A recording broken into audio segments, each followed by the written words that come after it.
Hey everybody, I'm David with Bolivar Live, and it's Friday afternoon, and then once again we're here with Chandra with Aran and Franklin.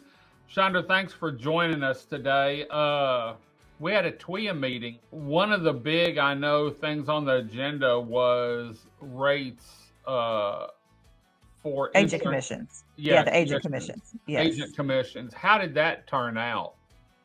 So it was a really interesting conversation. We actually had a lot of, well, first of all, they had done a study, a 1+ year study on, what it took for the agents to be able to process a TWIA policy on both new business and renewals. So we were looking at residential policies to see, what does that population look like? Because our commercial book is very small, like 4%. So it's really Mhm. mostly residential. And the commercial policies always are going to take longer to process than the residential. And plus, they don't auto renew anymore. That's part of the new legislative implementation that we're having to make.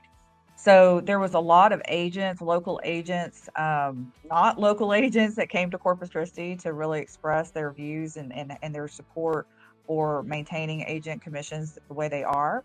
The study came out. It showed that our commission structure is pretty much in line with the industry, which we don't directly correlate with industry Mhm. because we're kind of a different insurer. We have other perils that we have to look for. If we have, policies on the coast, you can't just have wind insurance. You have to also have flood and homeowners. Right. So we have to make sure all those policies are in place in order to qualify for the TWIA insurance. So, there was a lot of discussion by the agents about what it really takes to process policy, and then of course the care and information that they provide their policyholders before, during, and after a storm. So it's really those relationships, how important they are. And I actually drew a parallel and said, look, when we buy something from a big company like Amazon, you have where it's manufactured, then you have it in the warehouse, and then you have it going that last mile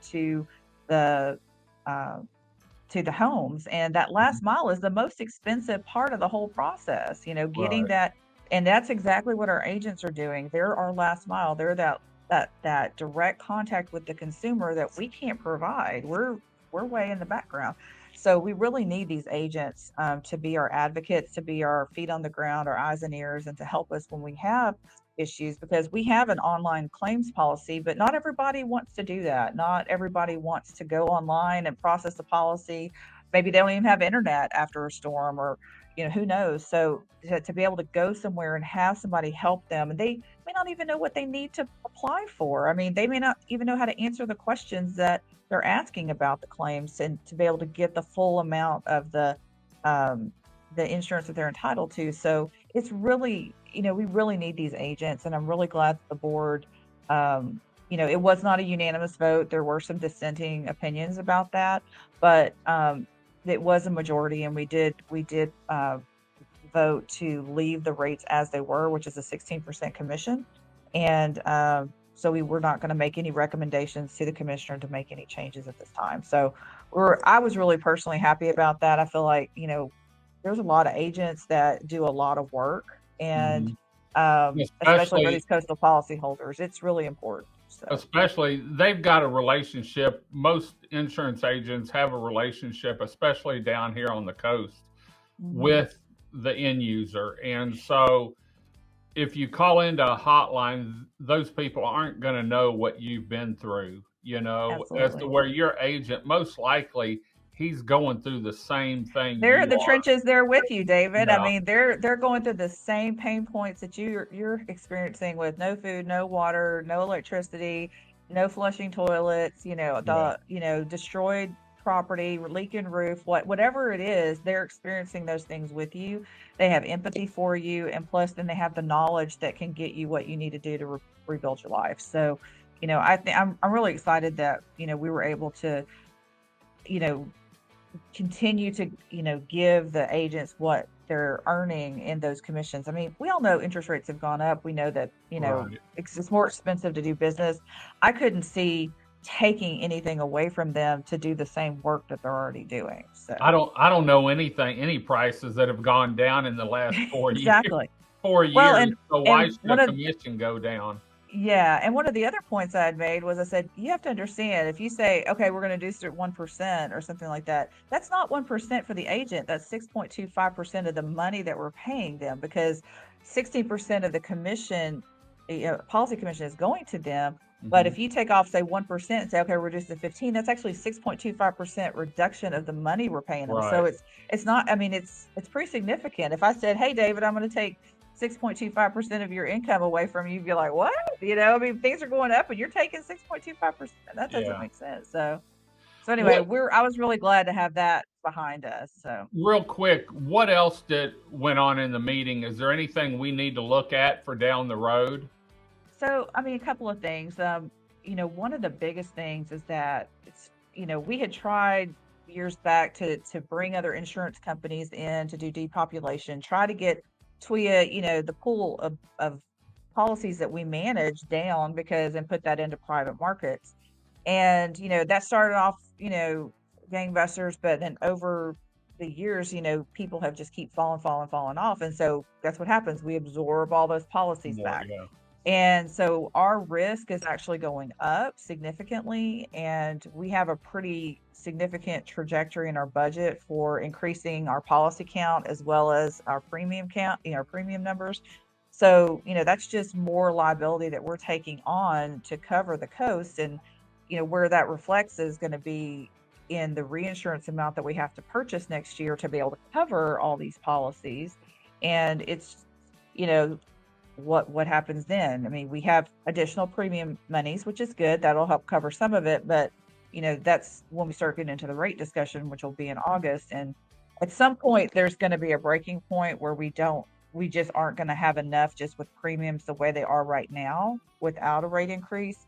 You can't live in this kind of inflationary times without it indefinitely. I mean, the Right. private market in the same period that the private market has increased like 33%, we've increased like 5. So, I mean, we're not keeping up with the private Right. market, but we are the insurer of last resort, so we do try to advocate and keep premiums down as much as possible.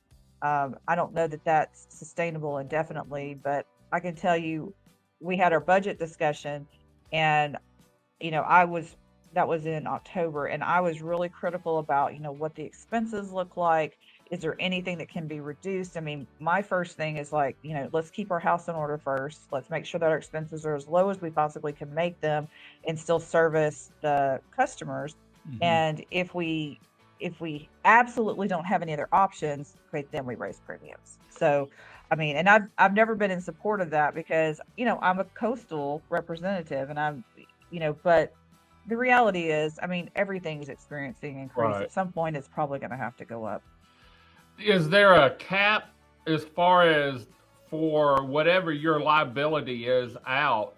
Is there a cap on what you have to have in reserves or insurance that the state or someone sets and says, okay, if y'all have, and I'm using round numbers, 100 million in liabilities out, you have to have this much in reserve.